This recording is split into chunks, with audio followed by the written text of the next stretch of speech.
이 루저는 마피아 보스에게 대출을 구걸하며 자신의 집을 담보로 제공한다. 하지만 보스는 그가 사는 닭장 같은 집을 보고는 거절하고 이에 첸은 애원하기 시작한다. 천사 같은 마음을 가진 마피아 보스는 결국 마음이 약해지고 첸이 떠나기 전 보스는 한 가지 조건이 있다고 말한다. 그리고 잠시 후 첸은 그곳을 나선다. 실제로 돈을 손에 넣었기 때문이다. 그리고 그는 혼자서 킥킥거리며 웃는데 종말이 다가오고 있다는 것을 알고 있기 때문이다. 전생의 태양 후레아가 지구를 강타해 모든 사람과 모든 것을 흔적도 없이 쓸어버렸었다. 다시 보스 쪽 상황, 그의 부하가 보스에게 그 루저가 자신들을 속이려는 것일지도 모른다고 말한다. 하지만 마피아 보스는 첸이 그저 바보일 뿐이라고 확신한다.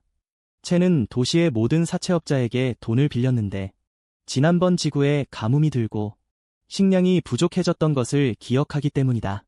그리고 물자를 비축해 둔 사람들이 기본적으로 세상을 지배할 수 있었다는 것도 안다. 그는 지금 그 돈으로 준비를 할 계획이다. 하지만 그때 2명의 미녀들을 발견한다. 그는 지난번 아이스크림 가게 여자가 자신에게 바가지를 씌웠던 일을 기억해낸다. 그러니 이제 복수할 시간이다. 그는 테이블을 내리치며 모든 맛을 10개씩 달라고 요구하고 여자들은 이 돈 많은 남자를 보더니 속물적인 본색을 드러낸다. 점원은 그에게 진심이냐고 묻는데 그렇게 하면 2만 위안이 넘기 때문이다. 한 여자는 그가 진짜로 계산할 능력이 된다면 당장 그의 노예가 되겠다고 말하고 그는 그녀에게 쇠사슬이나 준비해 두라고 받아쳐 그녀를 화나게 만든다. 하지만 그가 아이스크림 값을 내려고 돈을 보여주자마자 모두가 얼어붙고 매니저까지 다가온다. 그리고 첸이 말한다. 그들이 가진 모든 아이스크림을 사고 싶다고. 매니저는 말한다. 전부 다 하면 대략 100만 위안 정도라고. 이에 첸은 또 다른 사악한 계획을 떠올린다. 그는 지금 30만 위안을 지불하고 나머지는 아이스크림을 배달해줄 때 주겠다고 말한다. 그는 여자들에게 말한다. 원하는 아이스크림은 뭐든 먹어도 좋다고. 자신의 노예가 되어야 하는 그 여자만 빼고 말이다. 이제 그 여자는 바닥에 이마를 찌으며 넙죽 엎드린다. 그리고 하루가 저물어가자 이 루저는 그저 편하게 휴식을 취한다. 그는 마법의 저장 공간을 소환한다. 그곳에 아이스크림을 보관하기 위해서 말이다. 꺼내기 전까지는 계속 얼어붙은 상태로 유지된다. 이 저장 능력 덕분에 그는 종말의 왕이 될 것이다. 그의 전화기가 울리고 루안 첸에게서 전화가 온다. 그의 부모님이 돌아가신 후 그녀는 천사처럼 나타났지만 결국 그를 배신했다. 그가 전화를 받자 그녀는 금목걸이를 잃어버렸다고 말한다. 그러면서 새 것을 갖고 싶다고 하자 첸은 미소를 짓는다. 그녀에게 10개를 사주겠다고 말하며 가상화폐 거래로 돈을 좀 벌었다고 설명한다. 그는 더 큰 대출을 받기 위해 그녀에게 보증인이 되어달라고 부탁한다. 그 대출금의 일부를 주겠다고 약속하면서 말이다. 그리고 통화를 끝낸 후 첸은 곧 그녀를 만날 생각에 기대에 부푼다. 그 후 그는 건물 한 채를 매입한다. 그곳을 요새로 만들 계획이다. 강화된 창문과 3m 두께의 벽을 갖춘 요새로 말이다. 그는 태양광 패널을 원하고 모든 것을 원한다. 이곳을 자급자족할 수 있는 궁전으로 만드는데 필요한 것들을 말이다. 아난 가옥 설계자는 황당한 요구 조건에 귀를 의심한다. 하지만 그저 비웃을 뿐이다. 이 미치광이를 상대로 쉽게 돈을 벌 수 있다는 것을 알기 때문이다. 첸은 얼마든지 돈을 지불하겠다고 말한다. 그가 일을 완벽하게 끝마치기만 한다면 말이다. 그들은 악수를 나누고 그 남자는 이미 첸의 돈을 마지막 한 푼까지 뜯어낼 계획을 세우고 있다. 이제 첸은 음식을 구해야 한다. 자신을 방어할 물자와 무기도 필요하다. 총기 밀매상이 그에게 연락을 취해온다. 첸에게 오늘 밤 8시에 그곳으로 오라고 말한다. 밤이 찾아오고 첸이 그곳에 도착했을 때 갑자기 불량배들에게 쫓기는 한 여자를 발견한다. 그녀는 밤거리를 달려와 첸의 등 뒤로 숨는다. 그녀는 자신을 구해달라고 애원하고 첸은 전생에서 그녀를 알았던 기억이 떠오른다. 불량배들이 머리채를 잡아당기며 그 여자를 다시 붙잡는다. 첸은 그녀가 학교에서 가장 똑똑하고 가장 몸매가 육감적인 여자였다는 것을 기억해낸다. 그 사실은 그녀의 몸짓을 통해 즉각 증명된다. 한 불량배가 몸으로 열거갚게 하면 된다고 말하지만 첸이 그들에게 당장 멈추라고 소리친다. 그들이 그를 쳐다보고 한 불량배가 첸을 쓰러뜨리기 위해 돌진한다. 하지만 그는 몸을 숙여 피한다. 그리고 불량배의 손목을 나뭇가지처럼 부러뜨려 버린다. 그 남자가 고통의 비명을 지를 때 첸이 정중앙을 가격하고 그를 쓰레기통 더미 위로 날려버린다. 갑자기 시스템이 활성화된다. 첸의 전생에는 이런 것이 없었는데도 말이다. 여자를 붙잡고 있던 불량배가 팬서비스를 선사하지만 분위기 깨는데 도가 튼 첸은 돌멩이 몇 개로 그를 기절시켜버린다. 새로운 인물이 첸과 유주를 돕기 위해 뛰어들고 남은 불량배들이 그에게 돌진한다. 하지만 그는 그들의 펀치를 쉽게 막아낸다. 그 새로운 인물은 첸이 그들을 전부 처리하도록 돕는다. 그리고 잠시 후 불량배들은 잔혹한 폭행에 공포에 질려 도망친다. 첸은 유주가 일어서도록 도와주고 그녀는 고마워한다. 하지만 이만 가봐야겠다고 말한다. 머키는 여자를 도와준 첸을 칭찬하고 첸이 말한다. 사실 머킨에게 총을 사러 여기에 온 거라고. 머키는 영웅 같은 포즈를 취하는데 첸이 그를 바보라고 부르는 바람에 흐름이 끊긴다. 하지만 시스템이 첸에게 경고한다. 이러면 무기 가격이 올라갈 거라고 말이다. 그래서 첸은 자기 스스로 바보가 되어 그저 농담이었다고 말한다. 머키는 그에게 정말 강력한 총을 제안하고 첸은 자신이 받은 할인에 감사해야 한다. 첸은 심지어 공짜 서비스를 더 요구하기까지 한다. 여분의 총알이나 소멸기 같은 것들을 말이다. 머키는 그 뻔뻔함에 어이가 없어한다.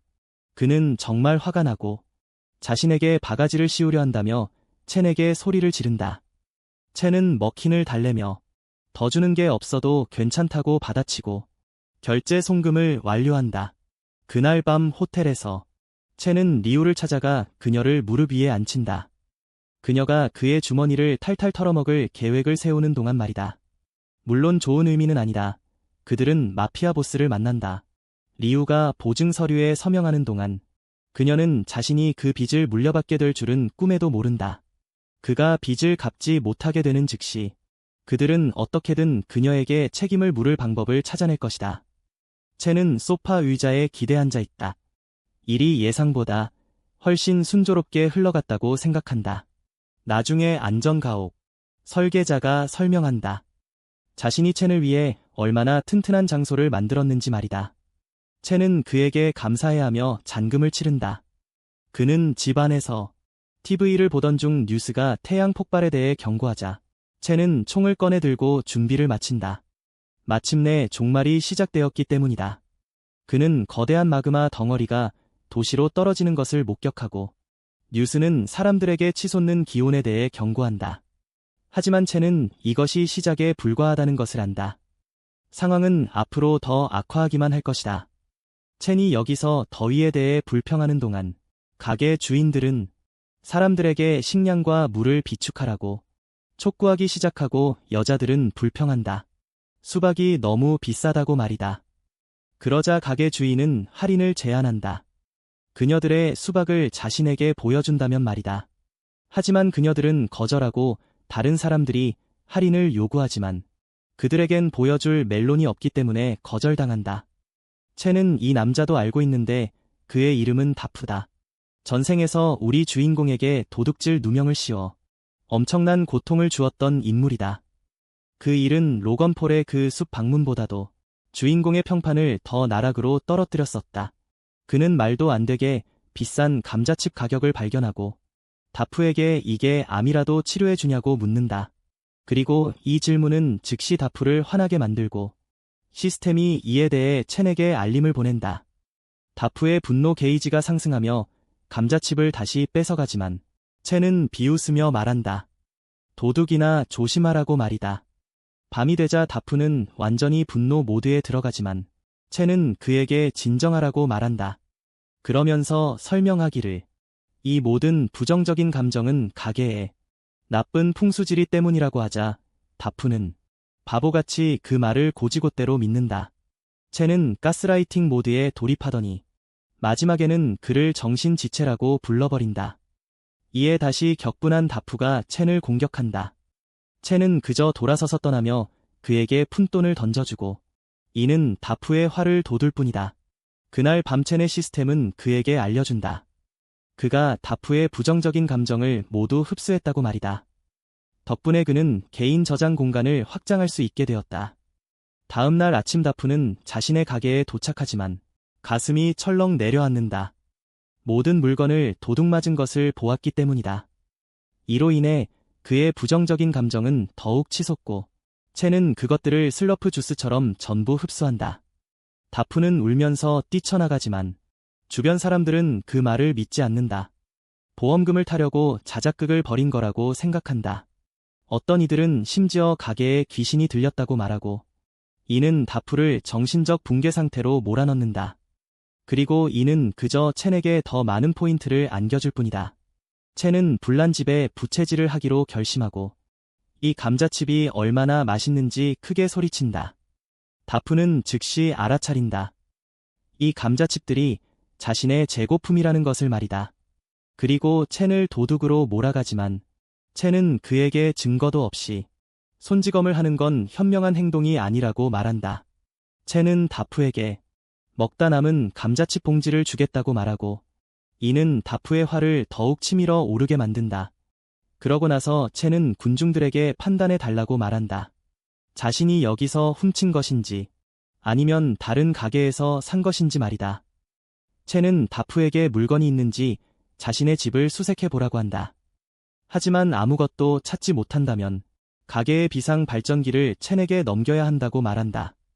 다프는 동의하고 그들은 즉시 첸의 집으로 향한다. 다프는 첸이 이렇게 비싼 집과 비싼 옷을 가지고 있다는 사실을 믿지 못한다. 아무것도 찾지 못하자 다프는 밖으로 뛰쳐나가려 하지만 첸은 그를 멈춰 세우며 발전기를 요구한다. 다프는 제발 그것만은 가져가지 말아 달라고 애원하지만 주변 사람들은 한 입으로 두말하는 다프에게 잔뜩 화를 낸다. 다프가 첸에게 주먹을 날리려 하지만 도리어 팔이 꺾이고 그는 자비를 베풀어 달라고 애원한다. 첸은 그에게 발전기를 빨리 가져오라고 말한다. 바로 그때 그의 여자친구 리우에게서 전화가 와서 최근 어떤 불량배들이 자신을 미행하고 있다고 말한다. 그러면서 그녀의 서명을 이용해 빌린 돈 때문이냐고 묻자 주인공은 그녀를 심하게 가스라이팅한다. 자신을 믿어야 한다고 말하며 그들이 그녀가 어디 사는지 알고 있느냐고 묻는다. 리우는 모른다고 답하고 첸은 그녀가 그저 조금 예민해진 것뿐이라고 말한다. 극에 달하며 그때 그녀는 그의 음식 접시를 발견하고 그걸 어디서 구했냐고 묻는다.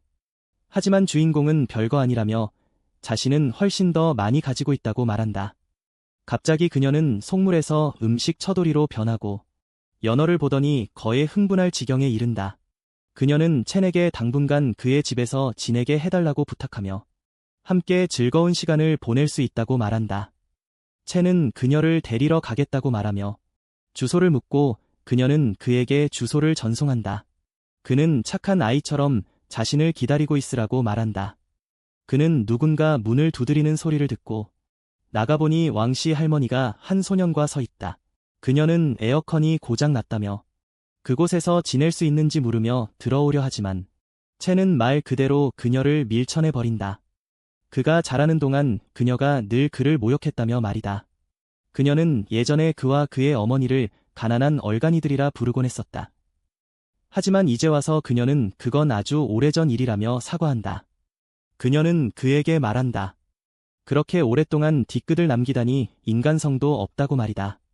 그러자 주인공은 그녀에게 차가운 한마디를 날린다. 적어도 난 에어컨은 잘 나오거든요. 그는 그녀의 코앞에서 문을 쾅 닫아버린다. 그리고 그녀의 분노 수치를 올려버린다. 그 후 첸은 전화기를 쥐고 마피아 보스에게 익명으로 전화를 건다. 그들에게 리우의 주소를 알려주면서 말이다. 장면이 전환되어 리우는 첸을 도울 준비를 하고 있다. 그를 퐁퐁남에서 일 스미스처럼 각성하게 만들 준비를 말이다. 그녀가 담배에 불을 붙이는데 문을 두드리는 소리가 들린다. 그녀가 문을 열자 얼굴이 공포로 새파랗게 질린다. 마피아 보스가 와 있었기 때문이다. 그는 그녀를 밀치고 안으로 들어온다. 그는 돈을 수금하러 왔다고 말하고 그녀는 첸이 돈을 갚아야 할 사람이라고 말한다. 그 남자는 계약서를 꺼내들며 여기에 그녀의 이름이 적혀 있으니 그녀가 갚아야 한다고 말한다.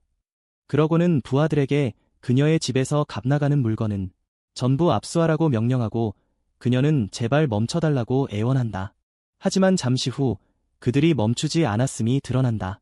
그들은 그녀의 보석을 전부 챙겼다. 하지만 보스는 한마디 한다. 이걸로는 이자를 감당하기에도 부족하다고 말이다. 그는 그녀에게 빚을 갚을 다른 방법이 있느냐고 묻고 그녀는 첸이 엄청난 물자를 가지고 있다고 말한다.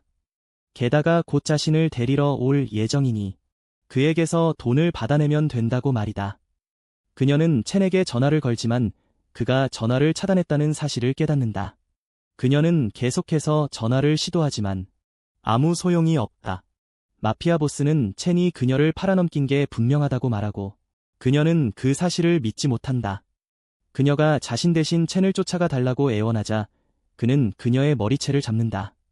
그녀를 밖으로 끌고 나가는 동안 첸은 와인 한 잔을 마시며 리우가 이 종말을 즐기고 있기를 바란다. 마피아 보스는 리우에게 첸에 대해 묻고 그녀는 울면서 그가 음식, 물, 에어컨까지 모든 것을 가지고 있다고 말한다. 그녀가 제발 멈춰달라고 빌자 그는 다시 한번 그녀의 뺨을 때린다. 탐욕이 발동한 보스는 부하들에게 이제 움직일 시간이라고 말한다. 그리고 그들이 떠난 후 리우는 홀로 남겨져 울부짖으며 첸을 죽도록 저주한다. 마피아 부하들이 도시의 거리들을 수색한다. 그리고 첸이 어디 사는지 알려주는 왕씨 할머니를 발견한다. 그녀는 그들이 첸을 처벌해 주기만을 간절히 바란다. 하지만 그들이 그의 집에 도착했을 때 그곳이 철저히 바리케이드로 막혀 있는 것을 보게 된다. 한 부하가 문을 부수려고 돌진하지만 감전되어 바닥에 쓰러져 정신을 잃는다. 다른 부하들이 그를 붙잡으려다가 그들 역시 감전되고 남은 이들은 완전히 당황한 표정으로 바라본다. 스피커에서 노래가 흘러나오기 시작하고 그 사이 더 많은 부하가 감전당한다. 첸은 안에서 한가롭게 휴식을 취하며 말한다. 그들이 전기 바닥을 밟는 실수를 저질렀다고 말이다. 그리고 엑스맨의 미스틱보다 외모를 더 자주 바꾸는 마피아 보스는 첸에게 돈을 갚으라고 말한다.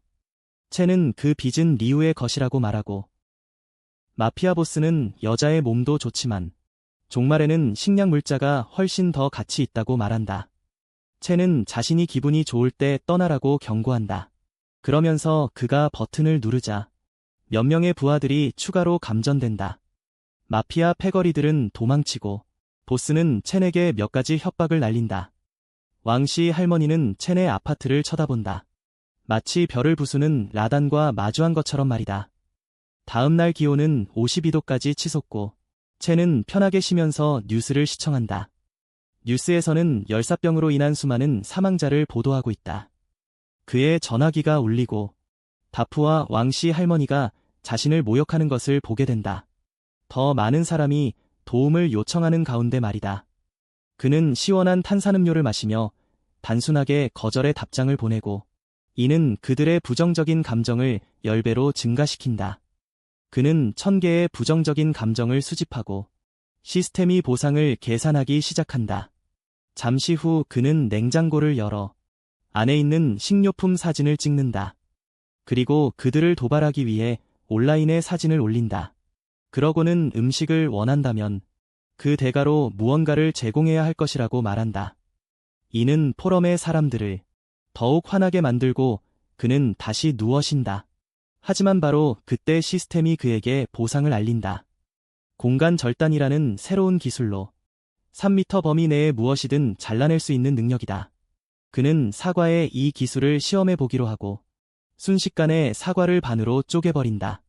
그리고 이런 식으로 새로운 기술을 해제하는 것은 자신의 전생에는 없었던 일이라고 생각한다. 이런 식으로 새로운 능력을 얻는 것은 전생의 기억에 없던 일이라 생각한다. 그날 밤 루는 마피아 보스를 첸의 집으로 안내하고 또 다른 마피아 보스와 함께 그녀의 말이 거짓말이 아님을 확인한다. 그는 그녀를 더 가까이 끌어당기며 오늘 밤 정보를 제공한 대가를 받게 될 것이라 말한다. 그리고 이 망할 말풍선이 시야를 가린다고 투덜댄다. 보스는 모퉁이 뒤에 누군가 있는 것을 발견하는데 바로 다프다. 다프는 그들이 첸을 쓰러뜨리는 것을 돕겠다고 소리치며 첸의 집으로 가는 지름길을 알고 있다고 말한다. 그들이 첸의 아파트를 향해 갈 때 거리에서 사람들이 식량을 두고 싸우는 모습을 목격한다. 그들이 첸의 건물에 도착하자 첸은 밖에서 그들을 기다리고 있다. 연어를 먹으면서 말이다. 마피아 보스는 그에게 물자를 넘기라고 말하고 첸은 얼굴을 닦으며 말한다. 사람들이 밥 먹을 때 방해하는 건 무례한 짓이라고. 보스는 부하들에게 첸을 붙잡으라고 명령하지만 첸은 그들의 공격을 피해낸다. 마치 그들이 슬로우 모션으로 움직이는 것처럼 말이다. 그러고 나서 그는 한 부하를 아스팔트에 처박아 버리고 다른 부하의 간을 정통으로 걷어찬다. 누군가 연막탄을 터뜨리자 마피아 부하들은 사방으로 흩어져 도망친다. 그리고 첸이 뒤를 돌아보았을 때 무콩을 발견한다. 그를 도우러 온 것이다. 또한 첸과 총기를 거래하기 위해서이기도 하다. 첸은 그에게 시원한 음료를 대접하고 무콩이 말한다. 마피아 가문이 얼마 전부터 자신의 사업을 가로채고 있었다고 말이다. 그는 지난 며칠 동안 그들을 미행해왔는데 그들이 자신을 첸의 집으로 인도할 줄은 예상치 못했다. 그는 첸에게 말한다. 마피아 가문이 많은 양의 물을 저장해 두고 있으니 서로 팀을 이루어 함께 그것을 빼앗자고 말이다. 첸은 수락하지만 자신이 전리품의 90%를 가져가겠다고 한다. 그 말에 무콩은 충격을 받지만 첸은 싫으면 거래는 없는 것이라 설명하고 무콩은 8대2 분할을 애원한다. 첸이 저렇게 자신만만한 것을 보니 분명 엄청난 능력자일 거라 생각했기 때문이다. 첸은 동의한다. 하지만 새로 얻는 모든 물건은 첸을 먼저 거쳐야 한다고 말하며 그들은 거래를 성사시킨다. 그날 밤 늦게 그들은 기지에 도착해 부하들이 사방을 순찰하는 것을 본다. 그들은 물을 파는 것 외에도 여자들도 팔고 있었다. 첸은 자신이 단독으로 행동하겠다고 말하며 무창에게 사람들의 시선을 끌도록 신호를 주겠다고 한다. 그러고 나서 그는 아래로 뛰어내리다가 한 경비원에게 제지당한다. 그는 아래로 뛰어내리다가 경비원에게 들키고 만다. 그가 누구인지 묻는 자에게 즉시 그가 자신의 신분증을 보여주지만 경비원은 믿지 않는다. 이에 첸은 재빨리 자신의 공간 절단 기술을 사용해 그 남자의 목을 베고 걸어 나간다. 다른 경비원이 이를 발견하고 즉시 사격을 개시하지만 첸은 매트릭스의 한 장면처럼 총알을 피해낸다. 그러고는 그 다른 여성마저 베어버린다. 총소리를 들은 나머지 경비원들이 몰려오고 첸이 어둠 속에서 기다리는 동안 어떤 의문의 손길이 그를 붙잡는다. 경비원들은 그를 찾지 못하고 그를 구해준 여자가 유주라는 사실이 밝혀진다. 이전에 첸이 구해주었던 그 여자 말이다. 그녀는 자신이 붙잡혀 이곳으로 끌려왔다고 설명한다. 첸은 물 저장고가 어디에 있는지 아느냐고 묻고 그녀는 알고 있다며 그들은 경비원들의 시선을 끌기 위해 양의 길을 던진다. 그리고 물 저장 구역을 향해 이동한다. 첸은 그녀에게 숨어서 자신을 기다리라고 말하고 그녀가 떠나자 그는 벽을 폭파하고 안의 경비원을 순식간에 사살한다. 잠시 후 유주는 그가 걱정되어 안으로 들어가고 안개 속에서 누군가 다가오자 그녀는 벽돌로 그를 치려고 한다. 하지만 그것이 첸이라는 것을 이내 깨닫는다. 그는 그녀에게 물을 확보했다고 말하며 이제 여기서 나가자고 한다. 그러고는 그가 공중에 총을 쏘아 무총에게 신호를 보내자 무총은 화염병을 가득 실은 수레를 기지 안으로 밀어넣는다. 그리고 그곳을 완전히 불태워버린다. 경비원들이 불을 끄려고 애쓰는 동안 첸과 유주는 아무 일도 없었다는 듯이 걸어 나온다. 갑자기 루가 나타나 첸에게 자신을 데려가 달라고 애원한다. 그가 지금까지 자신에게 한 모든 행동을 용서해 주겠다며 말이다. 그녀는 이곳에서 늙은이들의 시중을 들어야만 한다고 울부짖으며 자신을 구해주면 첸을 잘 모시겠다고 약속한다. 그는 그녀가 자신을 배신했던 모든 순간을 나열하며 그녀가 내 입장이라면 나를 용서하겠느냐고 되묻는다. 하지만 더 최악인 것은 전생에서 그녀가 자신을 죽게 만들기도 했다는 사실이다. 그는 그녀를 밀쳐내고 유주에게 자신을 따르라고 말한다. 그리고 그들이 돌아서서 걸어가자 루의 증오 수치는 9,999로 치솟고 그녀는 그들이 살아서 나가지 못할 것이라 말한다. 마피아 보스는 물 저장실에 도착해 모든 물이 사라진 것을 목격한다. 벽에 남겨진 첸의 서명과 함께 말이다. 루는 보스에게 기어와서 첸이 보스를 모욕하고 그들을 전부 죽이겠다고 장담했다고 말한다. 이 말을 들은 마피아 보스는 격분하여 부하들에게 전원 집합 명령을 내린다. 그들이 첸을 쓰러뜨리기 직전의 상황. 그들은 기지 앞에서 마주치고 부하들이 일제히 첸을 향해 돌진하자 첸이 횃불을 던진다. 그 횃불이 불벽을 만들어 불량배들을 가로막는다. 이로 인해 마피아 보스의 증오 수치 역시 9,999를 찍는다. 첸은 그에게 감사해야 한다. 덕분에 새로운 기술을 해제할 수 있었기 때문이다. 공간 장벽이라는 기술이다. 그들은 집으로 돌아온다. 무창은 첸이 정말로 해냈다는 사실을 믿지 못한다.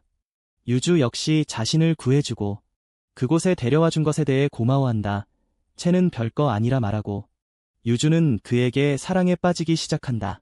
하지만 그들의 짧은 로맨틱한 순간은 무창에 의해 방해받는다. 무창은 첸에게 대체 어떻게 해낸 거냐고 묻는다. 그 많은 생수통을 혼자서 다 챙겨오는 건 인간으로서 불가능한 일이기 때문이다. 그리고 장면이 바뀌며 보이듯 그들은 이제 기본적으로 생수통 요새에서 살고 있다. 첸은 그저 무창이 이 모든 물을 파는 것에나 신경 써야 할 거라고 쏘아붙인다. 그러고는 다시 유주와의 대화로 돌아간다. 그녀는 부모님이 졸업식 직후에 두 분 다 실종되셨다고 말한다. 하지만 갑자기 그들은 첸의 집 안에서도 온도가 치솟는 것을 느낀다. 그들이 밖을 내다보니 거대한 불길이 도시 전체를 뒤덮고 있다. 그리고 보안 카메라를 통해 불량배들이 방화를 저지르고 있다는 것을 확인한다. 왕씨 할머니는 첸에게 아이를 구해달라고 애원하고 무창은 마피아가 온 동네에 불을 지르는 짓까지 서슴지 않을 줄은 몰랐다며 믿지 못한다. 유주는 첸에게 다음 계획이 무엇인지 묻는다. 하지만 첸은 알고 있다. 마피아 보스가 자신에게 도덕적 미끼를 던지고 있다는 것을 말이다. 첸이 밖에 있는 사람들을 구하러 나오게 만들려는 속셈이다.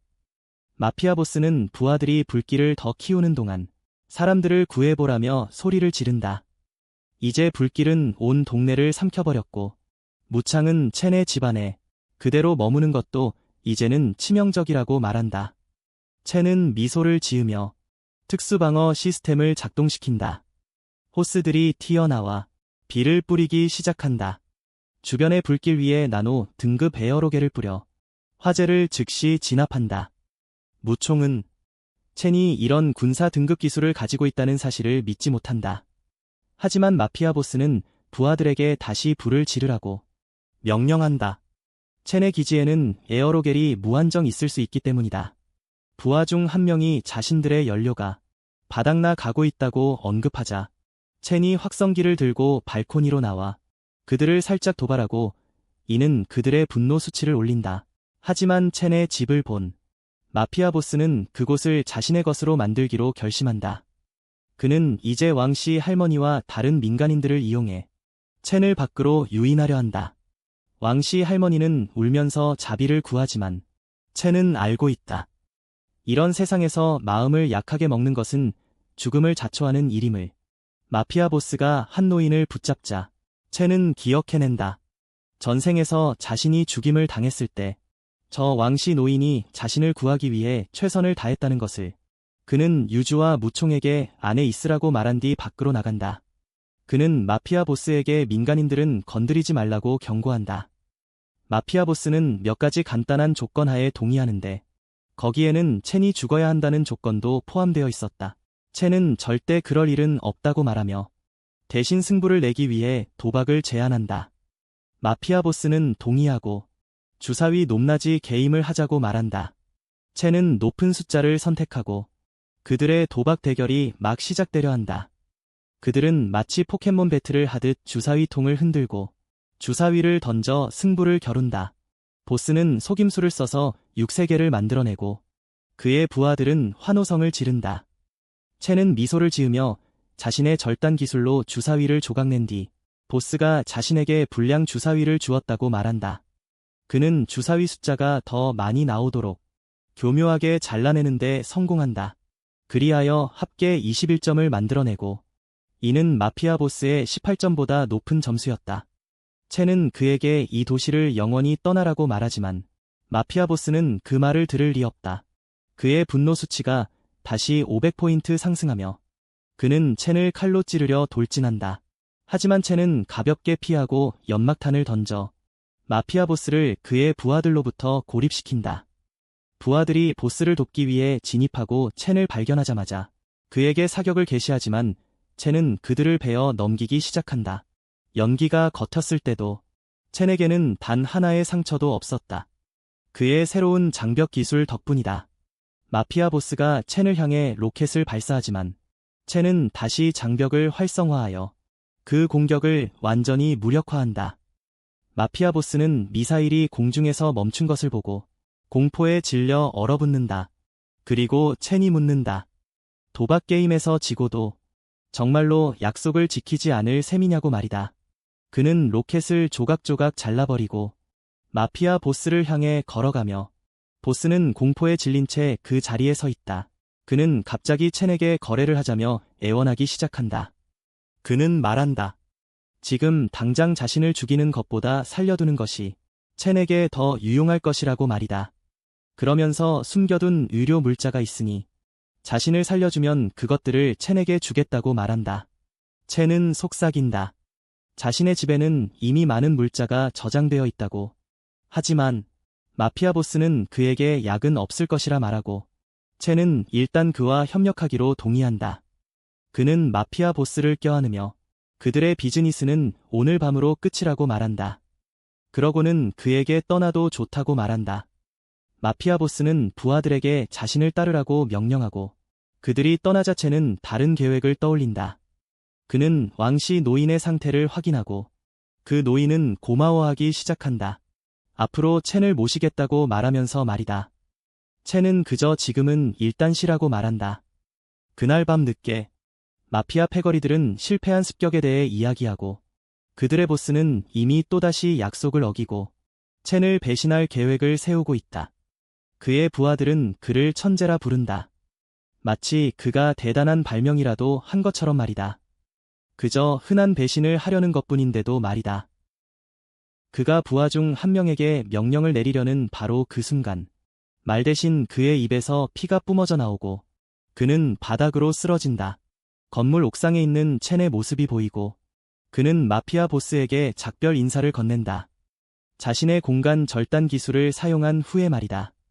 다음날 기온이 너무 높이 치솟자 당국은 시민들에게 북쪽으로 이동하라고 지시한다. 새로 지어진 대피소로 말이다. 하지만 첸은 그곳도 곧 지옥으로 변할 것임을 알고 있다. 그는 열에 강한 변이 괴수들이 곧 나타날 것이며 일부 사람들에게서 특별한 능력이 각성할 것임을 안다. 그 능력자들은 괴수들과도 싸우겠지만 서로서로 싸우게 될 것이다. 그래서 첸은 자신의 안전 가옥을 생존 요새로 바꾸기로 결심한다. 굶주린 폭도들은 첸을 무너뜨리고 그의 식량 물자를 빼앗고 싶어한다.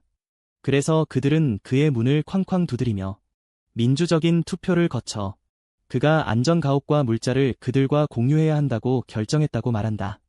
그들과 물자를 나누어야 한다고 말이다. 첸은 그저 요리를 하며 온라인에 음식 사진을 공유하고 이는 그의 게시물을 보는 사람들의 부정적인 감정을 더욱 고조시킬 뿐이다. 자극적인 인터넷 방송을 볼 때처럼 말이다. 첸이 안전가옥을 나서자마자 날아오는 고기용 작두칼이 그의 얼굴을 반긴다. 첸은 작두칼을 피하지만 짝퉁 사이타마가 우리 주인공에게 돌진한다. 첸은 그의 손을 잡아 나뭇가지처럼 부러뜨려 버린다. 그러고는 다른 작두칼을 빼앗아 자신을 공격하는 녀석들을 향해 몇 번 빠르게 휘두른다. 그들을 죽이지는 않되 상처를 입힌다. 이 지옥 같은 더위 속에서 그들의 상처가 골마 터지기에 충분할 정도로 말이다. 그 후 그는 서부 지구의 한 공장으로 향하고 첨단 해킹 기술로 카메라들을 무력화한다. 베고 파괴하는 식으로 말이다. 그가 안으로 들어가자마자 함정임을 직감하는데 방안이 독가스로 가득 차 있었기 때문이다. 그리고 그의 뒤로 두 형체가 나타나 그에게 의문의 액체를 주사한다. 의사는 몸이 좀 나아졌느냐고 묻고 채는 그들이 누구인지 궁금해한다. 그 남자는 자신을 생물의학 과학자인 린이라고 소개하고 그의 제자인 수루이는 이 시점에서 노골적으로 꼬리를 치고 있다. 채는 독가스로부터 자신을 구해준 린에게 고마워하고 그들은 시설을 함께 걸어간다. 린이 첸에게 원한다면 약을 주겠다고 제안하자 주인공은 가방을 가득 채운다. 마치 할로윈의 사탕을 받는 아이처럼 말이다. 린에게 감사 인사를 전하고 밖으로 걸어나간다. 린은 미소를 지으며 조만간 다시 보게 될 것이라 말하고 집으로 돌아온 후 첸은 확실히 린이 존나 수상하다고 생각한다. 그의 불길한 미소 때문에 말이다. 갑자기 포럼에 누군가가 항생제를 구하며 좋은 가격을 치르겠다고 제안한다. 하지만 이 시점에서 거의 악마로 변한 첸은 자신에게 약이 있다고 답장하면서도 팔지는 않겠다고 말한다. 그는 가방을 열었다가 갑자기 추적기를 발견하고 그걸 떼어내며 누가 가방에 붙여놨는지 의아해한다. 그는 추적기를 길고양이에게 붙인 뒤 스파이를 교란하기 위해 도시를 돌아다니도록 보낸다. 그리고 그 작전은 통한다. 보이는 바와 같이 린이 서부 지구 공장에서 그를 감시하고 있었기 때문이다. 첸에게 흠씬 두들겨 맞았던 녀석들은 포럼에서 계속 약을 구걸하고 또 다른 여자는 아이를 위해 물을 달라고 애원한다. 첸은 전생에서 그녀가 이 수법으로 많은 기부금을 챙겼던 것을 기억해낸다. 그래서 이번에도 그녀를 돕지 않기로 결심한다. 그는 그녀가 물을 대량으로 비축해 둔 것을 보고 포럼에서 폭로해버린다. 그녀는 그가 복도에까지 카메라를 설치했을 줄은 꿈에도 몰랐기에 경악한다. 다른 사람들은 그녀에게 물이 있다는 말을 듣고 도끼를 들고 그녀의 문을 두드린다. 안으로 난입하여 그녀가 가진 모든 물자를 넘기라고 요구한다. 그들은 물자를 전부 빼앗고 확인사살로 그녀를 패기까지 한다. 다시 짝퉁 사이타마 녀석의 상황으로 돌아와서 녀석은 이제 마이클 잭슨 꼴이 되어버렸다. 죽어버렸기 때문이다. 사람들은 이를 보고 패닉에 빠지기 시작한다. 하지만 그때 갑자기 린 의사가 나타나 사람들을 진정시키며 자신은 여러분을 도우러 온 의사라고 말한다. 그는 시신들을 조사하고 즉시 처리해야 한다고 말한 뒤 사람들에게 약을 나누어 준다. 사람들이 그의 주위로 몰려들어 감사 인사를 전하기 시작한다. 하지만 린이 여기에 온 목적은 첸 때문이다. 추적기의 신호가 이 근처 어딘가에서 멈췄기 때문이다.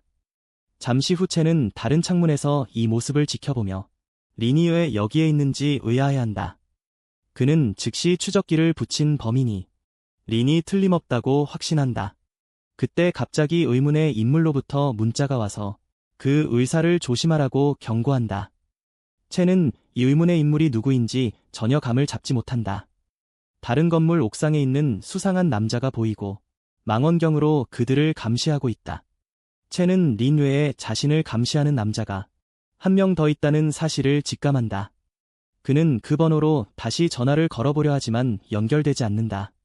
그는 이 사람이 자신을 이용해 린을 처리하려는 건지 의아해한다.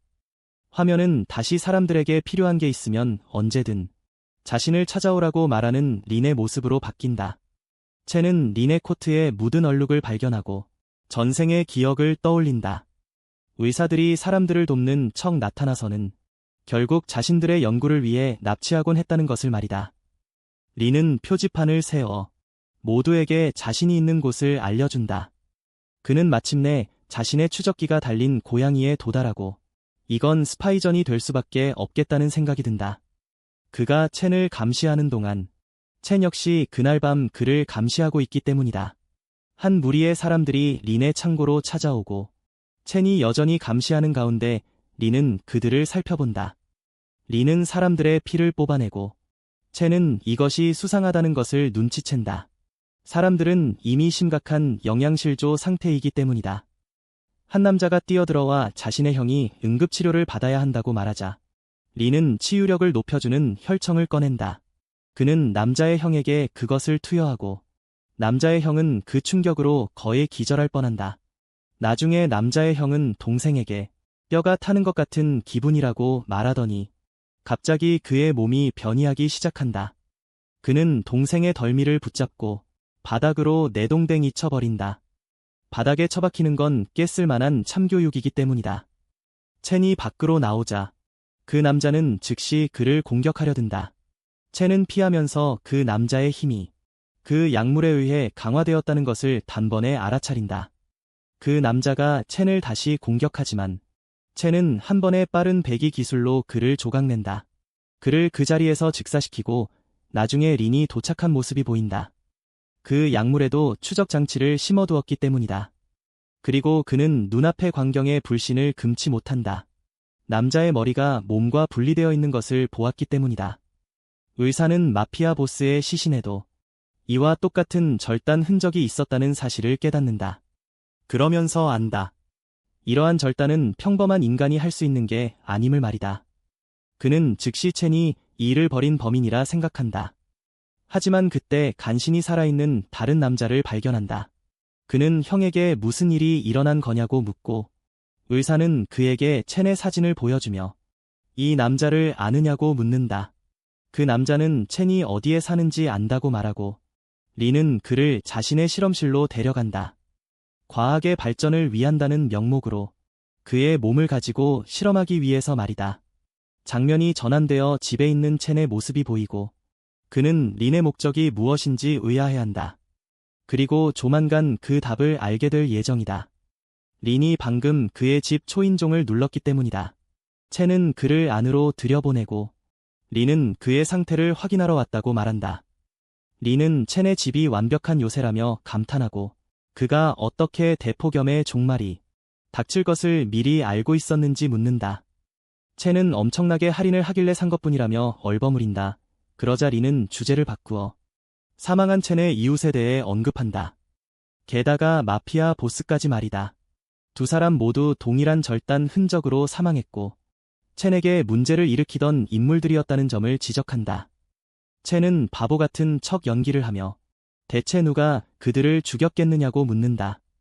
그러고는 린에게 나중에 범인을 찾게 되면 자신에게도 꼭 알려달라고 애원한다. 이 반응에 린은 잠시 할 말을 잃는다. 그는 그들을 죽인 인물이 평범한 인간이 아니라고 설명하며 혹시 첸이 그들을 죽인 범인이 아니냐고 묻는다. 그러자 첸은 농담도 잘하신다며 맞받아치고 왜 구급상자를 가방에 챙겨왔느냐고 묻는다. 그는 또한 린에게 자신의 아파트 위치를 어떻게 알아냈는지 묻고 린은 다른 이웃을 그에게 보여주며 그 남자가 첸의 주소를 알려준 사람이라고 설명한다. 첸은 놀라며 당황한 척하고 린은 자신이 그 남자를 돌보고 있으니 괜찮을 거라고 말한다. 첸은 린이 여기에 온 진짜 목적이 무엇인지 묻고 의사는 그에게 면역 강화제라는 약물을 제시한다. 첸은 탄산음료처럼 사용 전에 흔들어야 하느냐고 묻는다. 린은 설명하기를 앞으로 많은 사람이 폭염으로 사망하겠지만 특출난 사람들은 진화하게 될 것이라 말한다. 그러면서 첸을 대상으로 실험을 하고 싶다고 하지만 첸은 단칼에 거절한다. 린은 지금 당장 대답할 필요는 없다며 협조하고 싶다면 언제든 자신의 실험실로 찾아오라고 말한 뒤 떠난다. 린은 이번 방문을 통해 첸이 매우 특별한 인간이라는 것을 확신하게 되었다고 생각한다. 첸이 아주 특별한 존재라는 확신을 한 채 말이다. 첸이 매우 특별한 인간이라는 것을 이번 방문으로 확신하게 된다. 첸은 린에게 진짜 진화가 무엇인지 보여주기로 결심한다. 잠시 후 린의 환자가 변이를 겪는 모습이 보이고 린은 주에 깊게 관찰한다. 실험이 성공하는 것을 보고 그는 그 남자 장에게 명령한다. 가서 첸을 살려 데려오라고 말이다. 린의 인체 실험을 목격한 그의 제자는 갑자기 양심의 가책을 느낀다. 그녀의 옷차림은 그렇지 않아 보이지만 말이다. 그녀는 린에게 이건 윤리적이지 않다고 말하지만 의사는 종말의 시대에는 살아남기 위해 윤리 그 이상을 넘어서야 한다고 설명한다. 장은 실험실을 떠나 첸을 찾아 지붕 사이를 뛰어다닌다. 하지만 첸이 먼저 그를 발견하고 도발한다. 이는 장의 분노를 치솟게 만든다. 그러고 나서 채는 달아나며 장이 야수처럼 자신을 쫓아오도록 유인한다. 장은 뇌가 없어서 그대로 쫓아가고 그 사이 채는 측면에서 공격을 감행한다. 자신의 공간 절단 기술로 말이다. 하지만 그것은 장의 피부에 흠집조차 내지 못한다. 그러자 장이 첸에게 돌진하고 첸은 계속 도망치며 그를 모욕한다. 이는 장을 더욱 화나게 만들어 급기야 그의 피가 말 그대로 끓어오르기 시작한다. 장은 순식간에 첸의 뒤로 돌진해 타격을 입히는데 성공하고 첸에게 피를 흘리게 만든다. 리는 실험실에서 이 모든 것을 관전하고 있고 그의 제자의 도덕심은 점점 더 커져만 간다. 장은 가시를 키워내며 온 힘을 다해 첸을 공격한다. 첸은 계속 막아내지만 조금씩 데미지를 입는다. 그는 장을 점점 더 모욕하고 이는 그를 훨씬 더 큰 분노 속으로 몰아넣는다. 리는 흥분하기 직전이다. 자신의 피조물이 계속해서 진화하는 것을 보며 말이다. 그리고 나 역시 흥분하기 직전이다. 그의 제자가 저렇게 떨고 있는 모습을 보니 말이다. 장은 첸에게 가시 공격을 날리고 첸은 계속 피하며 그를 모욕한다. 레벨업에 필요한 새로운 임계치에 도달하자 공간 균열이라는 새로운 기술을 해제한다. 그는 즉시 그 기술을 사용해 말 그대로 시간과 공간 그리고 장의 신체를 왜곡해버린다. 장이 기절하자 첸은 그의 목에서 추적기를 떼어낸다. 그리고 린에게 협박을 날린 뒤 신호를 차단해버린다. 린은 이제 첸의 능력을 보고 공식적으로 완전히 흥분한다. 의문의 남자가 첸에게 박수를 보낸다. 그러고는 앞으로 걸어나와 자신을 시쿤이라고 소개한다. 그는 첸의 실력을 칭찬하지만 첸은 이 남자를 하느님 곁으로 보낼 준비를 한다. 시쿤은 자신들이 힘을 합쳐 린을 쓰러뜨릴 수 있다고 말하며 며칠 전 첸에게 그 익명의 문자를 보낸 사람이 바로 자신이라고 설명한다. 그는 자신의 길드인 방주팀을 소개하고 첸에게 자리를 제안한다. 첸은 깨닫는다. 이 말은 즉, 이 세상에서 사람들이 이미 능력을 각성하기 시작했다는 뜻임을 말이다. 성신은 설명한다. 자신들의 길드는 린의 것과 같은 변이가 아니라 진정한 진화를 제공한다고 말이다. 그러면서 위대한 능력을 각성한 특별한 인재들을 영입해 그들이 신의 경지에 도달하도록 돕기 위해 여기 왔다고 말한다. 그가 이런 식으로 말하는 것을 듣고 첸은 그를 사이비 광신도라고 부른다. 첸은 상선의 명함을 반으로 잘라버리고 자신은 단독으로 행동하며 자신의 인생을 좌지우지할 그 누구도 필요 없다고 말하며 걸어나간다. 이는 상선이 첸을 더욱 마음에 들어하게 만들 뿐이다. 그는 종말의 시대에 정말로 단독으로 행동하는 것이 현명한 일인지 물으며 천신은 텔레포트로 사라진다. 방주의 문은 첸에게 항상 열려있다는 말을 남기며 말이다. 첸은 그 남자가 흥미롭다고 생각하지만 지금은 린에게 집중하여 최대한 빨리 그를 쓰러뜨리기로 결심한다. 첸은 린의 실험실에 도착하고 그곳은 좀비 같은 실험체들로 가득 차 있다. 의사가 나와 첸을 환영하며 자신의 인류 진화 연구를 도우러 와준 것에 대해 감사해야 한다. 그는 역사적으로 줄곧 진화는 인간의 희생을 통해 확보되었다고 설명한다. 첸은 영혼 없는 일장연설은 끝났느냐고 물으며 자신은 인류의 발전 따위에는 관심이 없다고 말한다. 그러고는 자신의 공간 균열 기술을 활성화하지만 리는 눈 하나 깜짝하지 않고 말한다. 지난번 장과의 전투 이후로 첸의 체력이 바닥나가고 있을 것이라고 말이다. 린이 버튼을 누르자 주변의 모든 괴물들이 풀려나며 첸을 향해 돌진하고 첸이 그들과 싸우는 동안 린은 계속해서 주저리 떠들어댄다. 첸은 체력이 얼마 남지 않았기 때문에 이 상황을 빨리 끝내기로 결심한다. 모든 괴물들을 처리한 후 그는 린을 끝장내러 간다. 린의 유언은 자신을 쓰러뜨린다고 해서 자신의 계획을 막을 수는 없을 것이라는 말이었다. 왜냐하면 이미 자신의 연구 데이터를 모두 전송했기 때문이다. 자신과 같은 다른 과학자들에게 말이다. 첸이 떠나려 하자 린의 제자가 그를 불러 세우고 최근에 입은 상처들을 빨리 치료할 수 있는 약을 건넨다.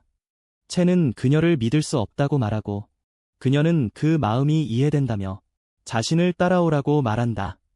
그 후 그들은 의약품 저장실에 도착하고 그녀는 자신은 떠날 테니 여기서 원하는 건 무엇이든 가져가라고 말한다. 그녀가 떠난다고 하자 첸은 어디로 가는지 묻고 그녀가 대답한다. 북부 연구소로 가서 도덕적인 과학자들과 함께 일할 것이라고 말이다. 그것이 그녀의 원래 목표였기 때문이다. 내 말은 모든 의사들이 그녀처럼 생겼다면 난 자주 아파도 상관없을 것 같다. 그녀가 떠난 후 첸은 자신의 저장 공간을 활성화해 그곳의 모든 물자를 챙기고 그 장소를 불태워버린다. 밖의 기온은 섭씨 58도에 육박하고 있으며 이로 인해 영구동토층이 완전히 녹아내리고 사람들이 열사병으로 사망하는 일이 훨씬 더 자주 발생하기 시작한다. 쟤는 상황이 악화할 뿐임을 알고 더 빨리 레벨업을 해야겠다고 생각한다.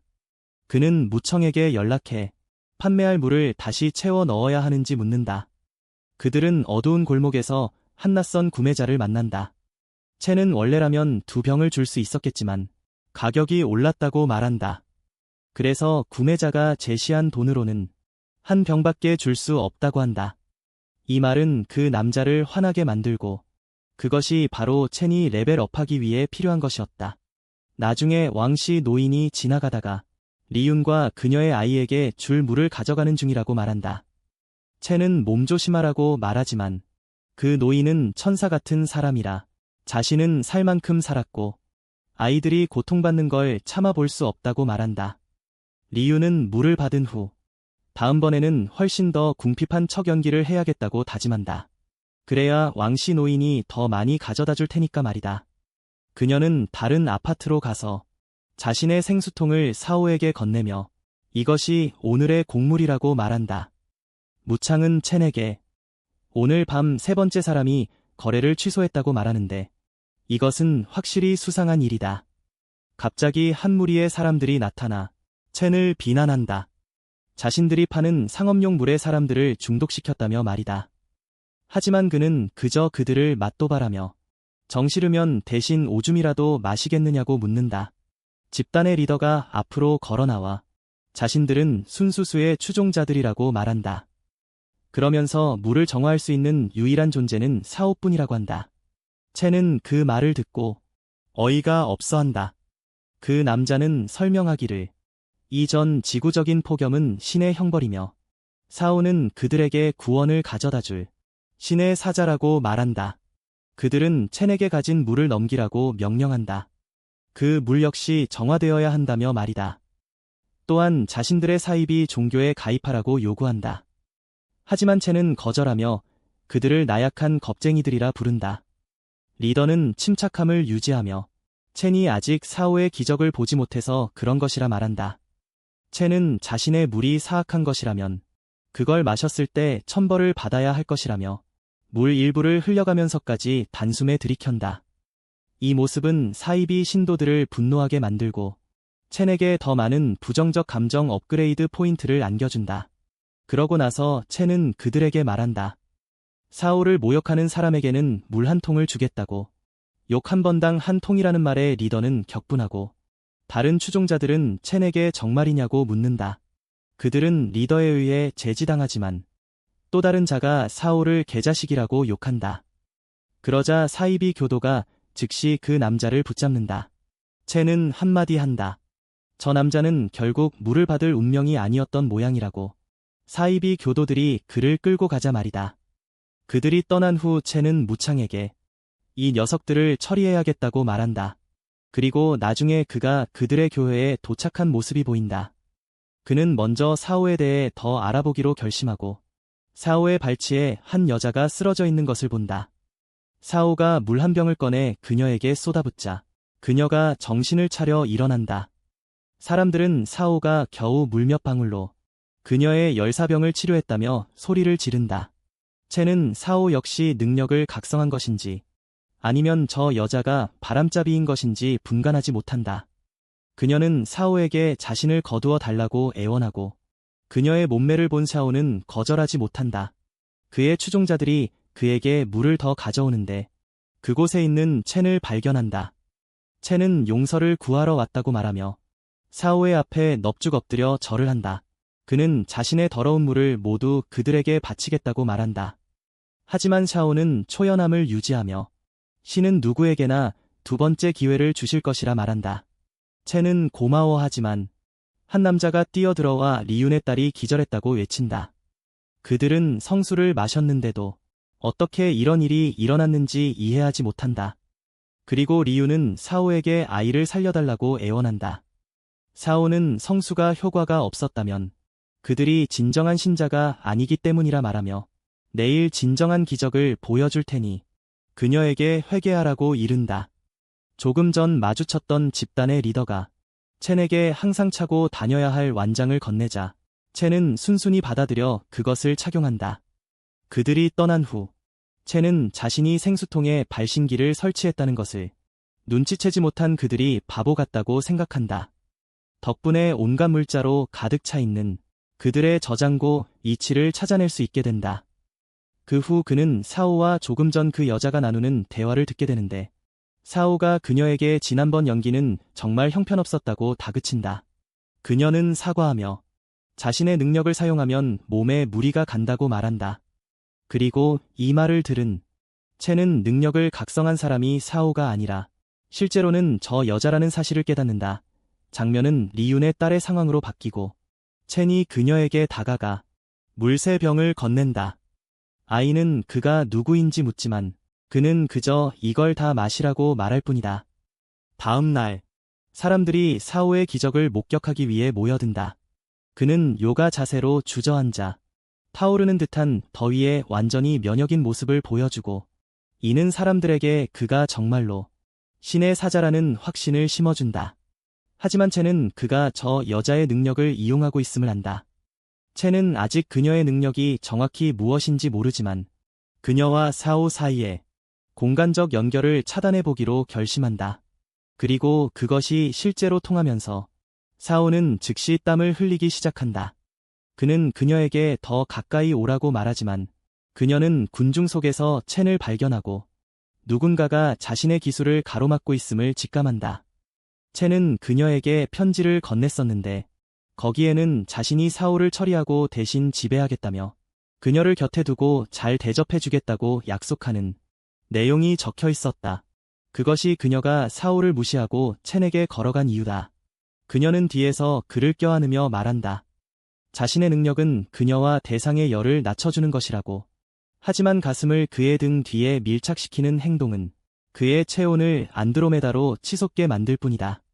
그녀는 신체의 어느 부위에서 열을 발산시킬지 제어할 수 있다고 말하며 첸의 머리 부분은 보호받지 못하게 남겨둔다. 이로 인해 그는 열사병을 겪게 되고 거의 기절할 지경에 이른다. 밀크 공장 직원들이 그가 쓰러지는 것을 지켜보는 동안 그녀의 과거 회상이 펼쳐진다. 그녀는 탈수 증세를 보이던 고양이를 구해주다가 그런 방식으로 자신의 기술을 발견하게 되었다. 하지만 그녀에게는 폭력적인 아버지가 있었고 그는 물을 얻기 위해 그녀에게 매춘을 강요하려 했다. 그때 샤오가 그녀를 구해주고 영입한 것이었다. 그녀가 능력을 각성했다는 사실을 알아보았기 때문이다. 다시 현재로 돌아와 첸은 무릎을 꿇고 있다. 그는 재빨리 추종자 중 한 명을 베어 넘기고 군중은 즉시 그를 악마라고 부른다. 그는 모두에게 사오는 사기꾼이라 말하며 자신에게 증거가 있다고 소리친다. 그때 갑자기 리윤의 딸이 군중 속에서 고개를 내민다. 하지만 그녀의 엄마는 밤새 사오의 신에게 기도한 덕분에 자신의 딸이 이제 건강해진 것이라 우긴다. 사람들은 즉시 그 말을 믿고 첸을 쓰러뜨리려 하지만 딸이 그들 모두를 뇌가 망가진 바보들이라 부르며 어젯밤 첸이 전에 지리던 물을 주어 자신을 살려낸 것이라고 설명한다. 이 말에 모두가 충격에 휩싸인 순간 갑자기 총성이 울려 퍼지고 그 여자가 바닥으로 쓰러진다. 사오가 그녀를 쏜 것이지만 첸이 총알을 막아선다. 자신의 공간 왜곡 기술을 사용해서 말이다. 사오는 갑자기 인크레더블 헐크처럼 변하고 첸은 그가 린의 변이 혈청을 복용했음을 직감한다. 사오는 첸에게 돌진해 그를 덮치고 두 사람 모두 발코니 아래로 떨어지기 시작한다. 그는 자신이 늘 루저였으나 이 종말 덕분에 대단한 사람이 되었는데 첸이 그것마저 망쳐놓았다며 울부짖는다. 그때 갑자기 시스템이 첸에게 새로운 공간 워프 기술이 해제되었음을 알리고 그는 텔레포트로 빠져나온다. 결국 사오는 혼자 바닥에 처박히고 만다. 스티븐 호킹 같은 몸 상태가 된 채로 말이다. 사람들은 이 모든 광경을 목격한 후에도 첸을 계속해서 악마라고 부른다. 하지만 그는 그저 그 여자의 상태를 확인하고 생각에 잠긴다. 그녀에게 아무런 상처도 없는 것으로 보아 몸에 무리가 가 기절한 것이 틀림없다. 상처 하나 없으니 말이다. 그는 그녀를 돕기 위해 물 한 병을 꺼내고 사람들이 방해하려 하자 첸은 차갑게 물러서라고 경고한다. 그들은 그의 주위를 둘러싸고 손을 맞잡으며 강강술래를 하듯 돌기 시작한다. 이렇게 하면 첸의 몸에서 악마가 쫓겨날 것이라 생각하면서 말이다.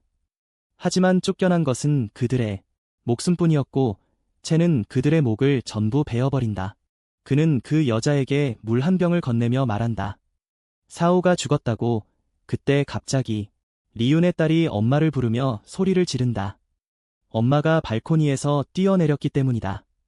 자신이 믿던 신이 거짓이었음을 깨달았기 때문에 아이인 앨런은 눈물을 흘리지만 첸에게 엄마는 자신보다 사오를 선택했으니 엄마 없이도 자신은 괜찮을 것이라 말한다. 나중에 첸의 아파트에서 그와 앨런 그리고 리진이 대화를 나누고 그가 사오는 그저 그녀를 이용했을 뿐이라고 설명하자 앨런은 리진에게 아름답다고 말하며 사오가 그녀에게 자신의 진짜 정체를 내내 숨기고 있었다고 말한다. 그동안 계속해서 말이다. 그 말을 들은 리진은 사오가 남자를 좋아하는 게 틀림없다고 생각한다. 자신을 원하지 않았기 때문이다. 첸이 사오의 살아남은 추종자들을 포섭하는 모습이 보인다. 물로 그들을 매수하면서 말이다. 나중에 그들이 첸에게서 물을 얻으러 올 때 그 대가로 자신들의 자산을 넘겨주어야 한다. 첸은 자신의 계획이 건물 전체를 손에 넣는 것이라 설명하며 그곳을 자신만을 위한 말세의 요새로 만들 생각이다. 오직 자신만을 위해서 말이다. 첸은 폭염이 앞으로도 계속될 것임을 알고 있다. 그러니 살아남고 싶다면 건물 전체를 생존 요새로 바꿔야만 한다. 하지만 한 달 동안 지속되던 극심한 폭염이 지나고 기온이 잠시 내려가자 사람들은 다시 평범한 일상으로 돌아간다. 첸은 기온이 낮아진 이 시기를 이용해 건물 전체를 개조하고 싶어 한다. 앨런은 여전히 그의 집에 머물고 있고 그가 언제 떠날 것이냐고 묻자 그녀는 정말로 자신을 쫓아낼 거냐고 되묻는다. 그러면서 모기를 전기로 지지며 말하기를 자신의 능력이 첸에게 유용할 것이라 한다. 이 빌어먹게 큰 모기들을 처리하는 데 말이다. 첸은 그녀를 머무르게 해준다. 나중에 전기를 만들어내려면 그녀의 능력이 필요하기 때문이다. 얼마 후 앨런은 레이싱의 상태를 확인하러 뛰어나가고 첸은 레이싱이 자신의 아파트 중 한 곳에 머물도록 허락했다. 그녀의 능력 역시 그에게 엄청나게 유용할 것이기 때문이다. 그는 문이 잠기지 않아 문을 두드리고 안으로 들어가지만 방금 샤워를 마치고 나온 그녀를 보게 되고 그녀는 비명을 지르며 그를 변태라고 부르자 그는 급히 밖으로 뛰쳐나간다. 그는 자신과 함께하게 된 것을 후회하지 않느냐고 묻고 그녀는 대답한다. 자신을 머물게 해준 게 그 능력 때문이라는 것은 알고 있지만 적어도 사오처럼 자신을 조종하려 들지는 않지 않느냐고 말이다. 며칠이 흐르는 동안 세 사람은 함께 머물며 일한다. 폭염이 멈춘 지 이제 일주일이 지났고 이제 첸의 건물에 살고 있는 모든 사람의 모습이 보인다. 2층에는 왕씨 노인과 레이싱이, 3층에는 무총과 유주가, 그리고 4층에는 앨런이 살고 있다. 첸은 거리에 모여있는 한 무리의 사람들을 발견하는데 그들은 어떤 녀석이 건물 전체를 독차지했는지에 대해 이야기하고 있다. 그들의 우두머리는 건물을 다시 빼앗아야 한다고 말하지만 첸은 내가 이불 속에서 뒹굴거리는 것보다 더 빠르게 그들을 처리해버린다. 그가 새로 나타난 조직들을 모조리 처리하자 나머지 조직들도 그의 건물에 영원히 얼씬도 하지 못하게 된다. 장면은 정부 지휘본부로 전환되고 그곳에서 한 대령이 말하기를 도시의 범죄율이 치솟고 있는데 유독 그 동네만 최근 들어 완전히 평화롭다는 것이 수상하다고 한다. 그는 부하 군인 중 한 명에게 그곳에 대해 더 알아보라고 명령한다. 무언가 비정상적인 일이 벌어지고 있다는 직감이 들었기 때문이다. 한 여군이 대령에게 수많은 사람이 학살당했던 날에 교회 영상을 보여주는데 그 영상 속에서 그들은 첸의 모습을 똑똑히 볼 수 있었다. 사오의 소나기에서 감쪽같이 사라졌다가 발코니에 다시 나타나는 모습을 말이다. 군인들이 첸의 건물에 도착해 문을 강제로 열어젖힌다. 그들이 난입하자마자 한 어린 소녀를 발견하고 그녀를 먼저 제압하기로 결심한다. 하지만 소녀는 고분고분 당해줄 생각이 없었기에 자신의 기술을 사용해 그놈들에게 피카츄 100만 볼트 맛을 보여준다. 첸이 걸어 들어오며 대체 무슨 일이 벌어지는 거냐고 묻자 앨런은 자신이 문제를 일으킨 것 같다고 말한다. 그리고 그의 건물 앞에 군대 전체가 집결한다. 30분 후 대령은 첸에게 자수하라고 명령하고 건물 안의 모든 사람이 잠에서 깨어나 왜 집 앞에 군대가 와 있는지 의아해한다. 하지만 첸은 자신이 해결할 테니 그저 안에 있으라고 명령한다. 그는 밖으로 나가 물어본다. 왜 군인들이 한밤중에 자신의 집에 무단 침입했는지 말이다. 대령은 그들이 첸에게 초능력이 있다는 걸 알고 있으며 그에 대한 세금을 내야 한다고 말한다. 물론 순순히 협조하고 자신들의 연구 대상이 되어준다면 오늘 밤 일은 없던 일로 해주겠다고 덧붙인다. 하지만 첸은 거절한다. 실험실 쥐가 되는 건 그의 버킷 리스트에 없기 때문이다. 그리고 첸은 자신의 장벽으로 말 그대로 탱크 포탄을 막아낸다. 매너 좋게도 그는 그들의 탄약을 고스란히 돌려주겠다며 머리 위로 포탄 비를 내리게 만들고 그들의 헬리콥터들을 파괴한다. 대령은 소리를 지른다. 첸이 이렇게나 강할 줄은 전혀 예상치 못했다며 말이다. 그러고는 자신들이 패배를 인정한다고 말한다. 하지만 조만간 첸이 자신들과 합류해야만 할 것이라는 말을 덧붙인다. 현재의 폭염 휴지기가 곧 끝날 것이기 때문인데 그것은 첸도 진작부터 알고 있던 바였다. 대령은 인류를 구하기 위해 도와달라고 첸에게 요청하지만 첸은 자신은 영웅이 되려는 게 아니라고 답한다. 특히 이 세상이 무정부 상태의 시대로 향하고 있음을 알고 있기 때문이다. 하지만 그들이 자신을 위해 해줄 수 있는 일이 하나 있다면 그 보답으로 자신도 조금은 도와줄 용의가 있다고 한다.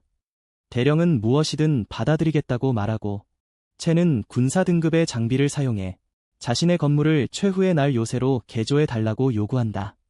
다음 날 군대는 작업을 시작하고 대령은 리진을 발견하자마자 당연하다는 듯 그녀에 대해 묻는다. 하지만 첸은 그녀가 자신의 비서라고 한마디 한다. 먼저 그들은 고강도 태양광 발전 어레이를 설치한다. 다음은 군사 등급의 고성능 예비 발전기다. 그러고 나서 외벽에 보호층을 설치하는데 이것은 방탄, 방화 및 단열 기능이 있다. 다음으로 그들은 강화된 출입 통제 장치와 폭발 방지 시스템을 설치한다. 그렇게 날이 가며 업그레이드가 완료되자 첸의 건물 주민들은 모두 불신 섞인 눈으로 바라본다. 이제는 첸이 계약 조건을 이행할 차례다. 군대가 그를 대상으로 연구를 진행하면서 말이다. 과학자들은 이것이 단순한 기온 상승이 아니라고 설명한다. 그것이 사람들에게 영향을 미치고 있으며 그들을 적응하고 진화하게 만들고 있다고 말이다. 첸이 새로운 기술을 각성한 것처럼 말이다. 문제는 미래에는 진화하는 것이 비단 인간뿐만이 아닐 것이라는 점이다.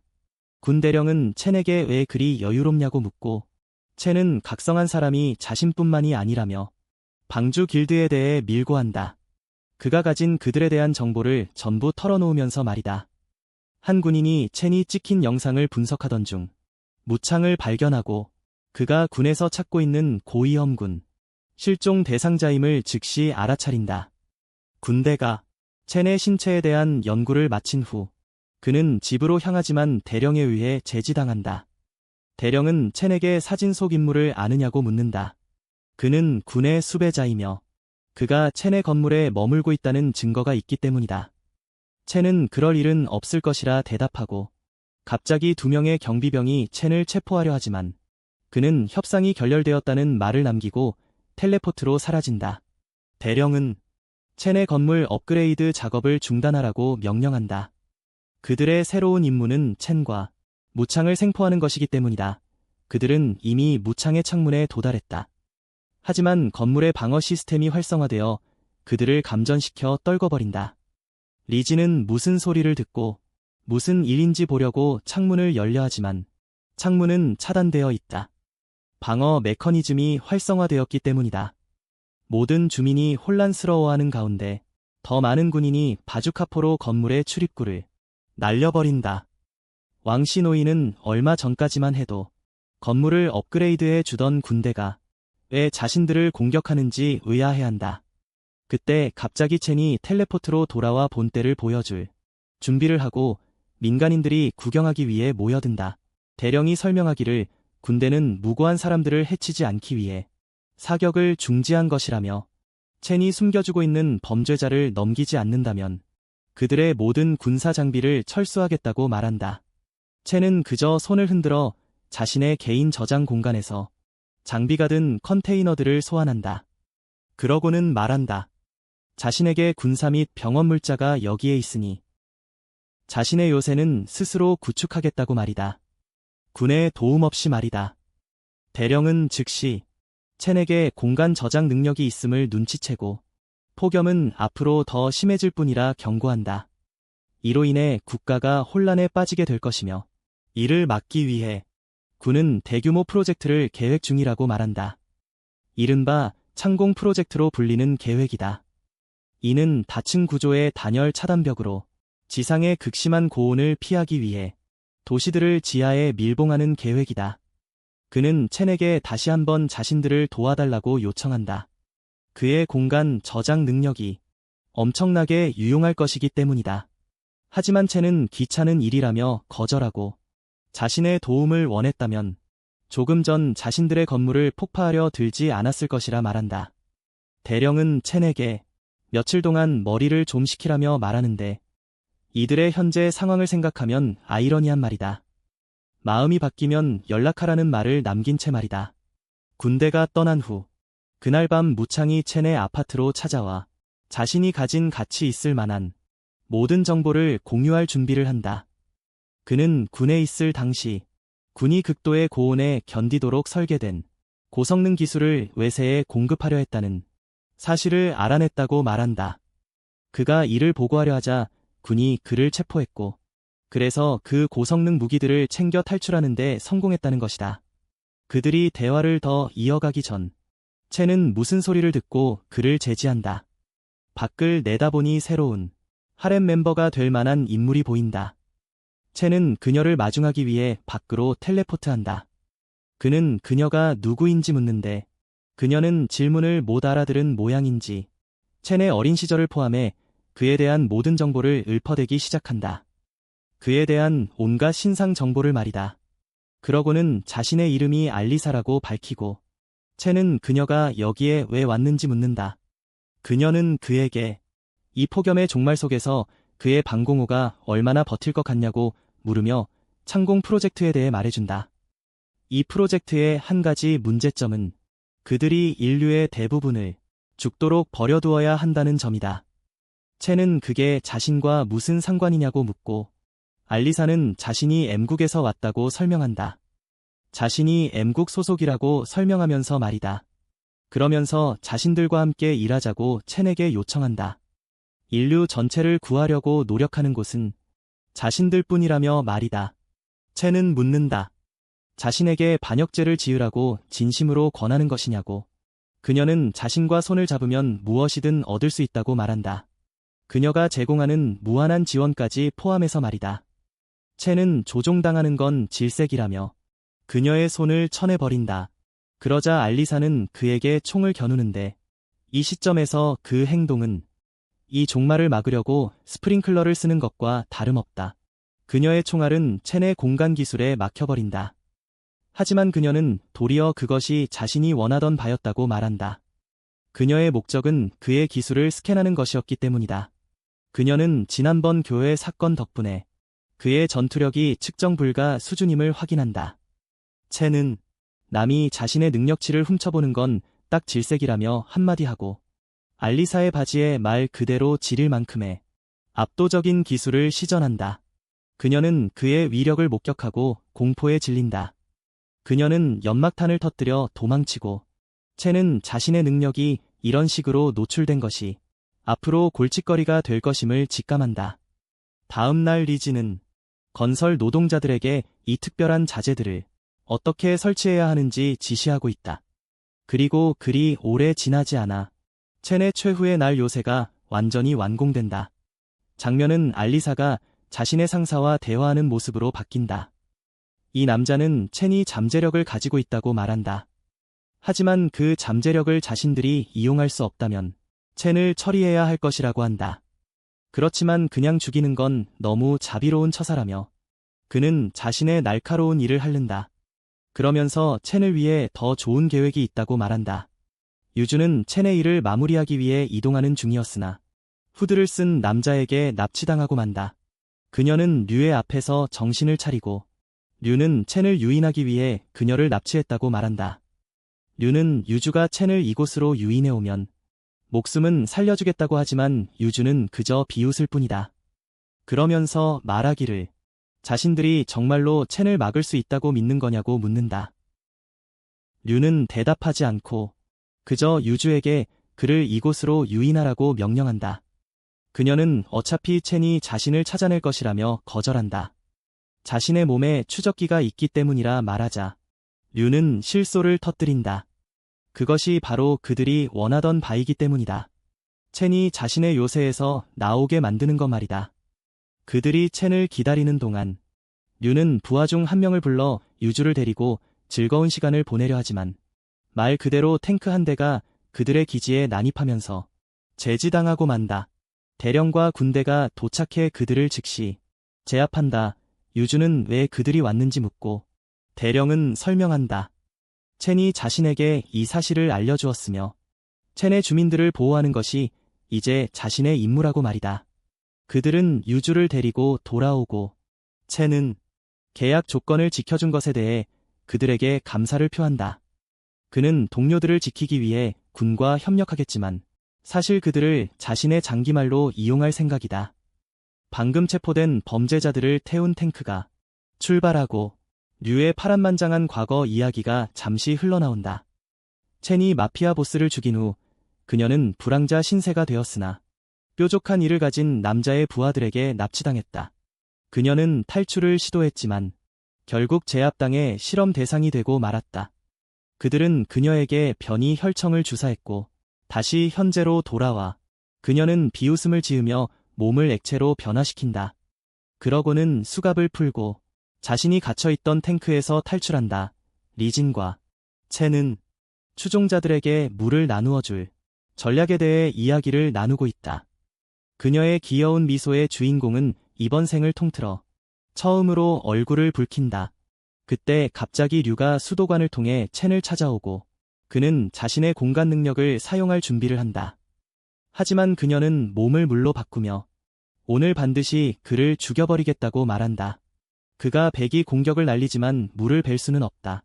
그는 거대한 물줄기 폭사에 직격당하고 만다. 그리고 저 여자를 화나게 만든 당사자가 내가 아니길 바랄 뿐이다. 리진이 그를 부축하는 사이 물의 형상을 한 그녀가 모습을 갖추기 시작하며 첸을 단숨에 끝장낼 준비를 한다. 첸은 그녀를 빨아들이기 위해 자신의 저장 능력을 개방하지만 그것은 통하지 않는다. 그녀가 물의 형태를 유지하고 있는 한 마리다. 그녀는 머리 부분만을 이용해 그를 공격하는데 말 그대로 머리로 들이받으려는 기세다. 그는 자신의 장벽 기술로 공격을 막아내지만 약간의 물이 장벽을 뚫고 들어온다. 그리고 첸과 리진의 머리 주변에 물방울을 형성해 그들을 질식시키기 시작한다. 류는 마침내 복수를 하게 되었다며 히스테릭하게 웃어댄다. 자신을 지옥 속에서 구르게 만든 것에 대해 첸에게 감사해야 한다. 그 덕분에 자신이 진화하고 강해질 수 있었기 때문이라며 말이다. 하지만 첸은 그저 그 주둥이 좀 닥치라고 말한다. 리진은 자신의 머리 주변에 있는 물방울을 만지며 자신의 열 발산 기술을 사용한다. 류의 체온을 완전히 낮춰버리며 그녀를 도리어 얼려버리는 기술을 말이다. 류는 자신의 머리에 있는 물방울을 얼리면 리진 자신도 죽게 될 것이라 말하지만 리진은 두렵지 않다고 한다. 첸이 든든하게 버텨주고 있기 때문이다. 첸은 그녀의 머리를 덮은 얼음을 베어내고 류는 첸이 자기 여자의 뇌까지 썰어버릴 뻔했다는 사실을 믿지 못한다. 하지만 첸은 그저 여자들은 원래 뇌가 없으니 상관없다고 말할 뿐이다. 그러고는 얼어붙은 류의 몸을 잘게 조각내버린다. 장면은 다시 뱀파이어 남자의 모습으로 바뀌고 그가 첸에게 진심으로 집착하고 있음이 드러난다. 책상 위에 첸의 사진을 액자에 넣어둘 정도로 말이다. 그는 자신의 묵시록의 사기사를 불러내어 이제 그들이 움직일 때가 되었다고 말한다.